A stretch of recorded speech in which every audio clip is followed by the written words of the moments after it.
Hello, সালাম আলাইকুম। আলহামদুলিল্লাহ, অবশেষে সাইদ ভাইয়ের যে বিষয়টা, সাইদ ভাইয়ের সবকিছু কমপ্লিট। এখন সাইদ ভাই বাইরে যাওয়ার একটা হয়েছে, আজকে মনে হয় বাইরে ওনাকে পাঠানো হবে। আলহামদুলিল্লাহ, সবকিছু ভালোই হয়েছে, না একটু ঝামেলা হয়েছে এই রাব্বি ভাই আর বিল্লাল ভাইয়ের মাঝে।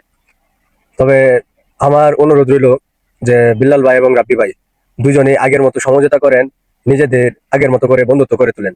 কারণ আপনারা কিন্তু আমাদের বড় ভাই আছেন। রাব্বি ভাই আমাদের এলাকার, বিল্লাল ভাই আমাদের এলাকার না হইলেও আমাদের কাছের মানুষ কিন্তু। অতএব নিজেরা নিজেরা ঝগড়া না করে মীমাংসার মধ্যে থাকাই ভালো। তবে দেখতেছি ওকে ওকে ফেট দিতেছে। তবে আমার মনে হয় এটা পুরাটাই বোকামি, খালি কলসি বাজে বেশি। যে কথা কয় বেশি এর কিছুই নাই, জাস্ট খালি ভিডিওর মধ্যে সাফা আছে। হ্যাঁ, খালি ভিডিওর মধ্যে সাফা আছে। রাব্বি ভাই ওয়ারে ট্রেড দেয়, বিল্লাল ভাই ওয়ারে ট্রেড দেয়।